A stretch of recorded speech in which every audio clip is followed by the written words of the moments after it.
धनतेरस की पौराणिक कथा। जब माँ लक्ष्मी रुक गई किसान के घर। कार्तिक कृष्ण पक्ष की त्रयोदशी तिथि के दिन धनतेरस का पर्व पूरी श्रद्धा व विश्वास के साथ मनाया जाता है।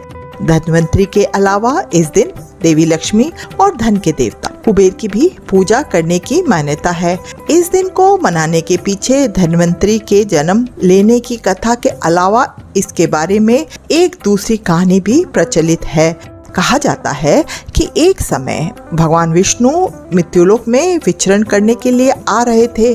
तब लक्ष्मी जी ने भी उनके साथ चलने का आग्रह किया।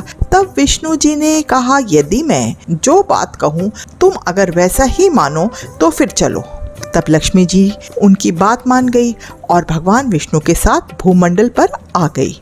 कुछ देर बाद एक जगह पर पहुंचकर भगवान विष्णु ने लक्ष्मी जी से कहा कि जब तक मैं ना आऊं तुम यहाँ ठहरो, मैं दक्षिण दिशा की ओर जा रहा हूँ, तुम उधर मत आना। विष्णु जी के जाने पर लक्ष्मी के मन में कौतूहल जाग उठा कि आखिर दक्षिण दिशा में ऐसा क्या रहस्य है जो मुझे मना किया है, और भगवान स्वयं चले गए। लक्ष्मी जी से रहा ना गया और जैसे ही भगवान आगे बढ़े लक्ष्मी भी पीछे पीछे चल पड़ी।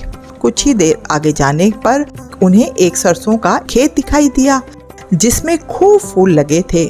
सरसों की शोभा देखकर वह मंत्र मुग्ध हो गई और फूल तोड़कर अपना श्रृंगार करने के बाद आगे बढ़ी। आगे जाने पर एक गन्ने के खेत से लक्ष्मी जी ने गन्ने को तोड़कर रस चूसने लगी। उसी क्षण विष्णु जी आए और यह देख लक्ष्मी जी पर नाराज होकर उन्हें शाप दे दिया कि मैंने तुम्हें इधर आने को मना किया था, पर तुम ना मानी और किसान की चोरी कर अपराध कर बैठी।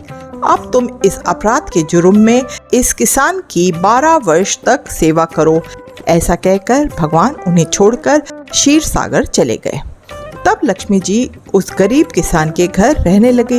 एक दिन लक्ष्मी जी ने उस किसान की पत्नी से कहा कि तुम स्नान कर पहले मेरी बनाई गई इस देवी लक्ष्मी की पूजा करो, फिर रसोई बनाना, तब तुम जो मांगोगी मिलेगा। किसान की पत्नी ने ऐसा ही किया। पूजा के प्रभाव और लक्ष्मी जी की कृपा से किसान का घर दूसरे ही दिन से अन्न, धन, रतन, स्वर्ण आदि से भर गया। लक्ष्मी जी ने किसान को धन धान्य से पूर्ण कर दिया। किसान के 12 वर्ष बड़े आनंद से कट गए। फिर 12 वर्ष के बाद लक्ष्मी जी ने जाने के लिए तैयार हुई। विष्णु जी लक्ष्मी जी को लेने आए तो किसान ने उन्हें भेजने से इनकार कर दिया। तब भगवान ने किसान से कहा कि इन्हें कौन जाने देता है, यह तो चंचला है, यह कहीं नहीं ठहरती, इनको बड़े बड़े नहीं रोक सकते। इनको मेरा शाप था, इसलिए 12 वर्ष से तुम्हारी सेवा कर रही थी।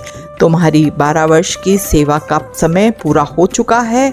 किसान हठ पूर्वक बोला कि नहीं, अब मैं लक्ष्मी जी को नहीं जाने दूंगा। तब लक्ष्मी जी ने कहा कि हे किसान, तुम मुझे रोकना चाहते हो तो जो मैं कहूँ वैसा करो। कल तेरस है, तुम कल घर को लीप पोत कर स्वच्छ करना, रात्रि में घी का दीपक जलाकर रखना और सायंकाल में मेरी पूजन करना, और एक तांबे के कलश में रुपए भरकर मेरे लिए रखना। मैं उस कलश में निवास करूंगी, किंतु पूजा के समय मैं तुम्हें दिखाई नहीं दूंगी। इस एक दिन की पूजा से वर्ष भर मैं तुम्हारे घर से नहीं जाऊंगी। यह कहकर वह दीपकों के प्रकाश के साथ 10 दिशाओं में फैल गईं।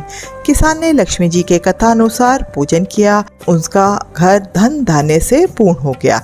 इसी वजह से हर साल धनतेरस मनाया जाता है।